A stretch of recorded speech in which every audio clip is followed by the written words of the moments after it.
I'm going to be replacing a rear brake cable and housing in this specialized transition, just a tri-bike.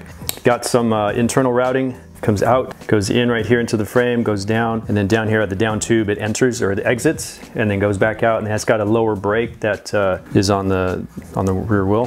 So the rear brake is actually located on the bottom of the bike, so below your chainstay, right near, pretty close to your chainring right here. Instead of being up here, it is located down here. Cable exits from the down tube, comes out, loops over, and we got a lot of rusting here, probably due from sweat. Bikes get sweat on, they don't get rinsed off afterwards, and we got buildup. That's what's probably slowing down the action on that caliper. So here's our brake caliper. We even have a center brake cables coming in here. Then we have a Y split here. All this stuff is rust, oxidation. So I'm sure a lot of that stuff gets into the housing, slows down your cable. Even the linkage for the caliper itself, that needs to be probably cleaned up and re-lubed, so things are going to be working much smoother. But we'll be going from there. So here's the down tube coming down. Got our chainring right here. So cables exiting the frame, looping over, connecting right here. There's a nice bracket that the housing is going to fit into. That's our stop, and we've got a barrel adjuster right here. I'm sure that's all frozen from all that sweat and pee and spit. So I'm going to go ahead and start. We're going to find the appropriate tool. Taking a look at this, look like pretty vague holes. So I'm going to try and get a pick and clean that out.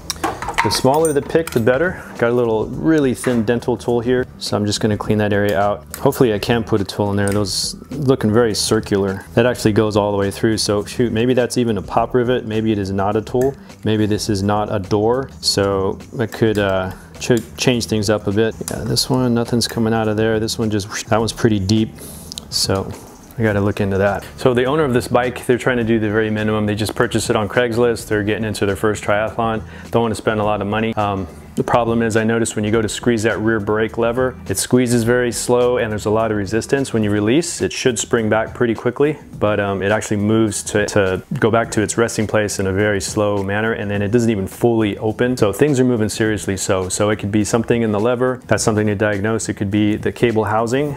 The cable inside, just there's a lot of oxidation, sweat, and dirt inside there that's moving slow. Or we got the actual mechanism of your caliper. When those brakes come together, that movement right there could be all just completely dirty. So we can try a few things. If you just don't want to spend a lot of money and go through trying to take off this housing, because what I thought was a little silver door here doesn't look to be. So that could maybe be a small nightmare to running your cable through here. Maybe it's not a big deal, maybe it's not. But let's try first things. We'll do the simplest and least expensive of trying to remedy this problem.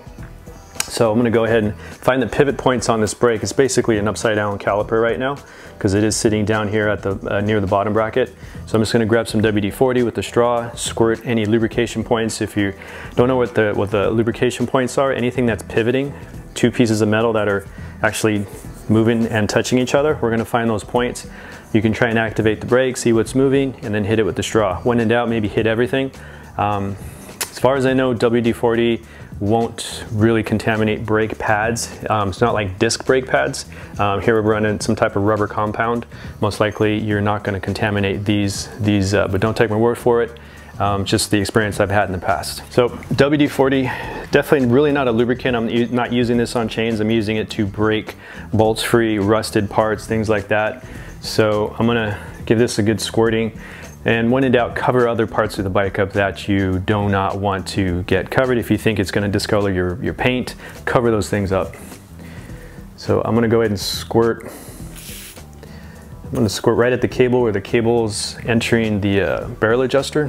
All right, so we're just trying to look for pivot points, giving it a little squirt. Let that soak in. When in doubt, you can go ahead and squeeze that lever. See what's moving. Basically, we're connected to the frame here, and right on the other side we're connected as well. There's probably a spring with the bolt running through. Definitely a pivot point there, right in this little connector. And then, of course, cover your eyes so you don't get any splashback. And then just go ahead, and I'm giving it a squeeze too, so if this liquid starts to go through, maybe it'll start to break it up, and moving it around might help a little bit as well. So this is one remedy. This would be like your cheapest, inexpensive method of trying to free up basically anything that's stuck and not moving right.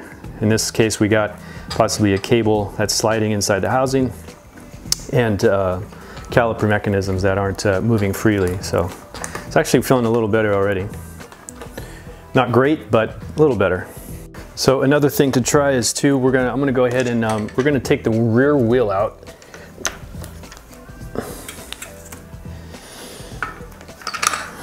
So by taking this rear wheel out, I'm gonna be able to go and squeeze that rear brake handle, and with no wheel in the way, the brake caliper is gonna be able to squeeze in a little more. It's gonna give me a little bit better feel and see what's going on. So before I do that, I'm gonna make sure that the rear derailleur is relaxed all the way. So it means the chain's gonna be all the way over to the right in the smallest, hardest pedaling gear. So go ahead and pedal. So this way the derailleur moves all the way over to the right, making room and space for that whole cassette to drop down. So the derailleur is no longer in the way. It's over off to the side. This wheel is going to come out. Actually, for this particular bike, it's actual horizontal dropouts. So the horizontal dropouts, the wheel is going to slide back and then out. A lot different than your vertical dropouts, which the wheel drops out from the bottom. So this slides out. Got to release that chain. Gently release the chain because there's a spring on that derailleur. Now I have a little bit better access to my calipers, my brake calipers. So now with my right hand, I'm going to go ahead and squeeze the rear brake handle, rear brake lever, and still actuating pretty slow, squeezing slow and extracting slow, but nonetheless it's still moving. So I mean, you can get by and ride this. It's just not up to, you know, good high quality standards. If I was building a bike, this slow actuation would be, I hate to say it, but unacceptable. But it gives me a better shot in here. Maybe you can get your WD-40 and squirt some areas in there. Clean them off, wipe them off, get a little brush, clean what you can in there, wipe stuff down.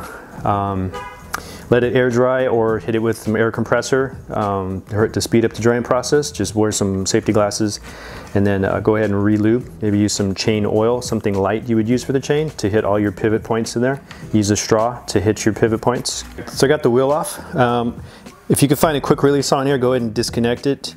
This one's not too visible, but we can do another test where we could just squeeze the two brake pads together and just see what it's doing. Squeezing, see, is it hard to squeeze? How far can you squeeze it when you release it? How quickly does it expand or retract? This one seems to be moving pretty good. If it was moving really tough to squeeze and then moved really slow coming out or got stuck in the closed position, then we know that there's something going on with linkage. We are bypassing the brake lever, so I don't think the cable would be having too much effect for this test, but overall that's pretty good. So I'm gonna go back and squeeze that brake lever. So some of this resistance, if you feel a lot, it could just be the cable and the housing. Maybe there's a kink in the cable. Maybe there's a lot of turns, a lot of loops. So the more loops and turns, that means the resistance is gonna build up. Resistance will build up, and you're gonna feel that at the lever. So it's gonna be a little harder to squeeze, a little slower to retract. All right, so we're gonna get a better view on this. So we're going to find the quick release on this guy. Since there's no wheeler, I'm going to squeeze the two brake pads together. It's going to be somewhere in here. Basically, it's making the letter Y. All right, so I figured out how to take this quick release off it. So we're going to squeeze these two brake pads together, releasing pressure. This is a hook right over here. This bar is going to disconnect from this point. So you can push with your thumb, go in that direction, and that dislodge it. If it didn't, you could always just keep that pressure squeezing and then just pull out with this index finger. And now we're released, or pretty much for the most part, brake is somewhat disconnected from the brake lever. Now I could even move this more freely, free from the lever, free from the cable. So now we're diagnosing just the brake caliper itself. And it seems to be moving pretty good. This arm's moving good. This guy over here, let's see. He's actually rubbing against the other arm, so let's squeeze that arm. It looks like it's rubbing, but it also feels like there's a little resistance in there. So got to get a better look to see if it's rubbing on the bottom of that arm. Actually, I don't think it is, because this guy would be rubbing. So no noise there, that sounds friction free. Now just moving this guy. That actually sounds pretty bad. It's actually moving the cable, so it's pushing the cable through, so it could be whatever resistance is in the cable and the housing. So that could be maybe our biggest problem right there. So maybe that is a good reason to go ahead and replace cable and housing on this one. All right, so now that we got the rear wheel out, we got the quick release to the caliper disconnected. There's still one side of the arm connected to the cable, so but it's not activating the whole entire brake. So now I'm going to go over to the brake lever and I'm going to squeeze that. So now I'm just activating what looks to be the left side of this caliper arm, and that feels really tough. Now when I activate the other side by hand, because it's not connected with the cable, actually the spring action is really good. It's very fast. But when I try and move this one, it's actually tough, and then when I squeeze that lever, it's activating that one side. And you can actually hear just that scraping of that cable moving every time I activate that brake lever. The other thing, we could also have some friction in the actual brake lever itself. So I mean, in order to diagnose just the lever itself, we're gonna have to disconnect this brake completely. So right now we have one of the Ys, one of the arms is connected still to the left side of that brake caliper. So we're going to go ahead and disconnect our cable from the whole brake itself. And on this one, right in the middle, right of that Y, there's a little pinch bolt that drives in from the side, and it actually puts pressure against that cable, grasping that cable, which allows everything to activate. So that looks like it's going to be a 2.5 or a 3 millimeter. If you're using an Allen tool with a ball end, be super careful. These ball ends are loose and they will slip. It's a good way to strip out your bolts and start to wear out your tool. So I'm going to put a little pressure. It actually broke free with some light pressure, so not a big deal. These little screws here, they can fall out, so try not to back it out all the way. Maybe just a few threads, expose a few threads, and then kind of push it around, see if it wants to break free. Could just be stuck with all the crud in there, but I'm gonna go ahead and hit that brake lever, see if it wants to slide. There we go, we just broke it free. Okay, so let's see if we can get it free all together. Yeah. Now when I move this left arm, it actually feels a little bit better. So now what I'm gonna do is, I'm just gonna hold some pressure. I'm going to pull some pressure on that cable with my fingertips. So it's not connected to the brake, it's connected to my fingers. I'm going to hit the brake lever over here and keeping light tension with my left hand. And I'm squeezing the brake lever, and then I'm pulling back with my left hand. So I'm getting a feel for how that brake cable is sliding inside the housing. And it feels pretty rough. And you can hear it too, it sounds rough. So now I went ahead, I was able to pull some slack out of the lever here. Now there's loose tension. Now I can kind of fling the brake lever. It's flopping around really loose, so that's a good thing. That's telling me that the brake lever hinges are moving very easily, so we don't have any friction at the lever. So a lot of it is probably just in the cable going through the housing all the way through the bike. So again, probably a good indication that a lot of the resistance is coming from the cable in the housing, so that should be replaced. So levers functioning pretty good. This guy's functioning pretty good once we released any tension. Again, going back to diagnosing, able to diagnose the brakes, diagnose the brake and housing, and then diagnose the brake lever. You can see what's giving you trouble. In this case, it's dirty cable and dirty housing. So for this bike here, instead of pulling the whole housing out, since we got a lot going on, this bike may not be kept. If you don't want to put too much work into it, if you don't have the time, you can always experiment. Not a bad thing to do. So instead of pulling housing, went ahead and just pulled the cable.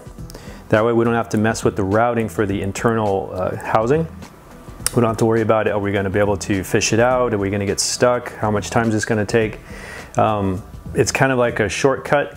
So I experimented to see if a new cable, putting it back into an old housing, what kind of performance I would get.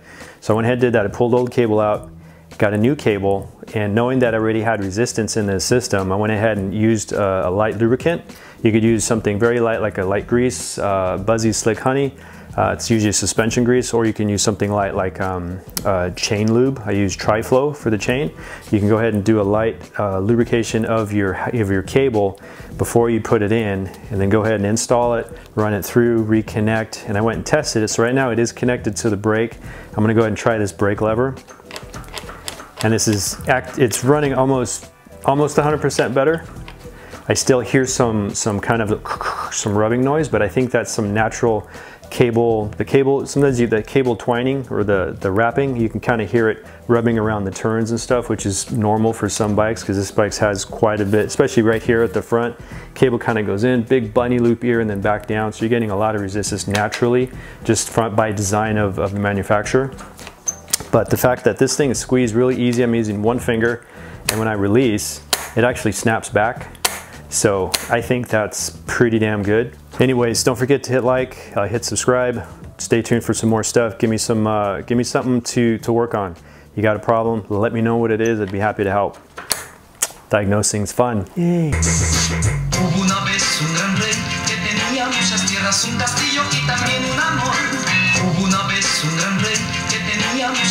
un castillo y también un amor.